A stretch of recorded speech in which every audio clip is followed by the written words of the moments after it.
A wonderful Erev Shabbos to all of you. A Guten Shabbos.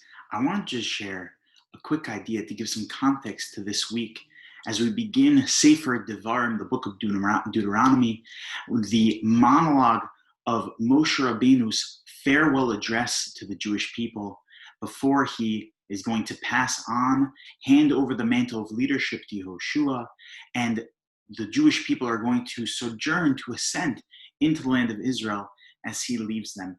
And these final words we have to take so seriously. As the Satmar Rebbe used to say, the Satmar Rebbe said that Sefer Devarim is the greatest Musar Sefer of all. It is the greatest source of what a true Torah outlook is on life, where Sefer Devarim and Sefer Devarim Moshe gives us all the keys to living a successful Jewish Torah way of life.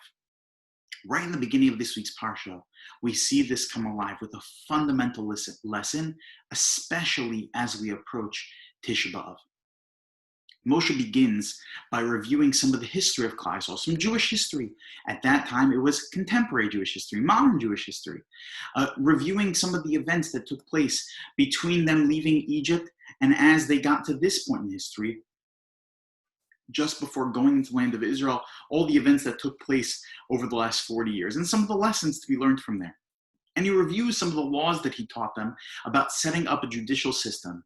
And the pasuk tells us that, there are, everything goes to the Beis Din, everything goes to the Jewish court system, the small things, the big things. It was a great system, and it worked out perfectly.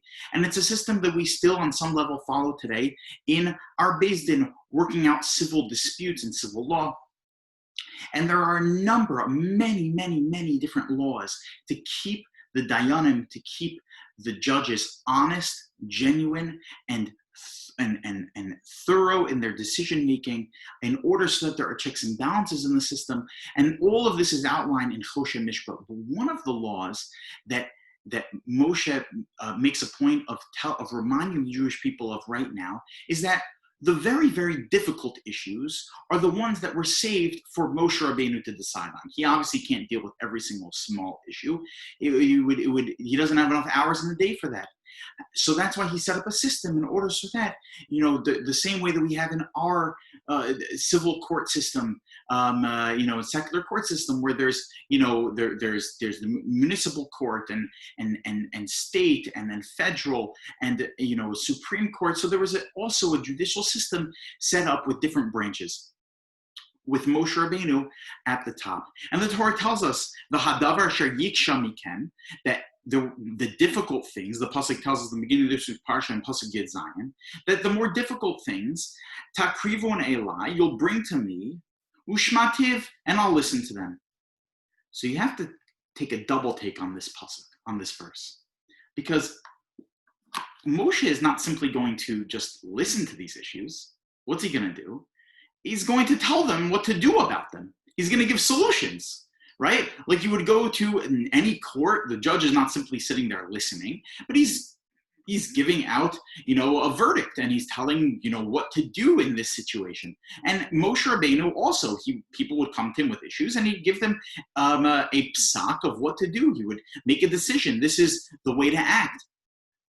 But the Torah is using a very specific language over here, ushmativ, and I'll listen. Why didn't Moshe say, you'll bring the difficult things, hadavar sheyiksha takrivun alai, the difficult things you'll bring to me, and I'll tell you what to do? It says ushmativ, and I'll listen. Moshe is trying to teach a very important lesson to Klal Yisrael here. That when you have a very difficult issue, step one, when you are on the listening end, the step one is not being the problem solver. Step one is being the listener.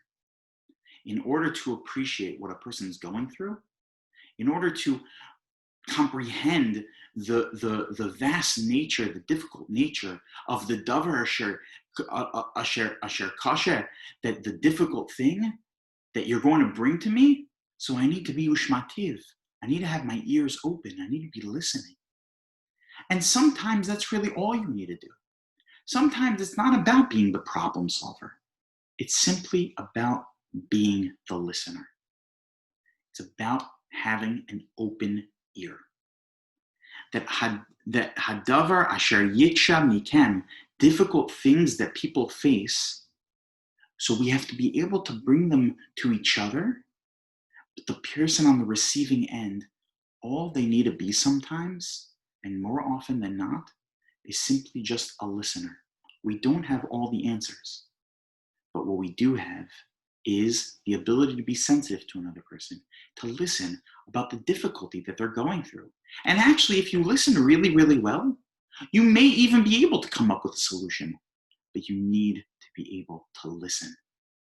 This is really one of the litmus tests to know whether or not a person is a good judge, to know whether or not a person can be in a position like a posek, like a Jewish leader that is able to give people proper advice and guide people, to be a manhig, to help guide people in a path to be successful in life.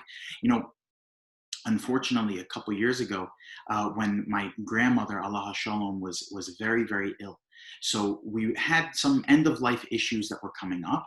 So I would arrange conversations between my father and Rabbi Herschel Schechter Shlita, the greatest Torah scholar arguably the greatest Torah scholar in the United States, and he was my Rebbe in yeshiva. And I set up conversations that my father can go through the different questions that came up, directly go straight to the top. Adavar Asher Yiksha Mikem, the difficult things, Takriv on Olai, we would go straight to Rav Schechter with them. And Rav Schechter, I would facilitate the conversation, and this is already months after I was out of yeshiva. I haven't seen Rav Schechter in a long time, and I'm not the only student. Rav Schechter has hundreds of students, and I would call him and of course give him context. Hi, Rebbe, this is Daniel Reich calling. Unfortunately, my grandmother is dealing with some end of life issues, and we'd like your advice. Okay. A few months went by, and things were more stable with my grandmother. Rav Schechter flew into Los Angeles for a Shabbaton. So on that Friday of the Shabbaton at 5 o'clock in the morning, I got in my car in order so I could drive up to LA, because that Friday morning he was giving a class, he was giving a shiur somewhere in one of the kollels in Los Angeles, and I wanted to be able to go listen to a shiur from my Rebbe and to go catch up with him, to see him in person. So I get in the car, I go, and at 9 a.m. Rav Schechter walks into the Beis Medrash. And before I even had the opportunity to go over and reintroduce myself to Rav Schechter, give him context, again, I haven't seen him in a long time, and I give him some context, he runs over to me, and right away he grabs me and he says, Daniel, what's going on with your grandmother? What's the latest? Tell me, how is she? Because when we called him with the davar asher yiksha mikem, the difficult things that we were going through, he wasn't just simply there as he did in the most sensitive way by guiding us, by giving us solutions, but he also was yishma'un, that he was listening. He was listening to the fact that we weren't just looking to see what are we supposed to do, but he was listening to our hearts. He heard our broken hearts through the telephone when we would call to ask what we're supposed to do.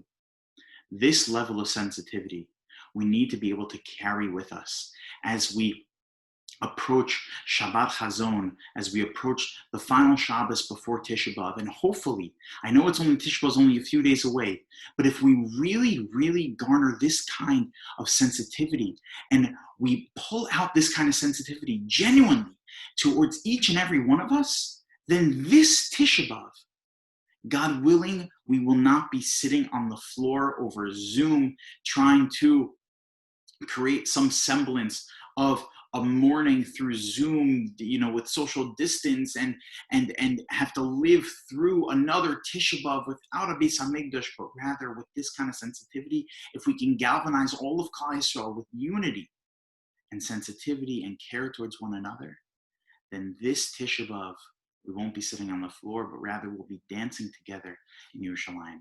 I wish everyone a wonderful and beautiful Shabbos.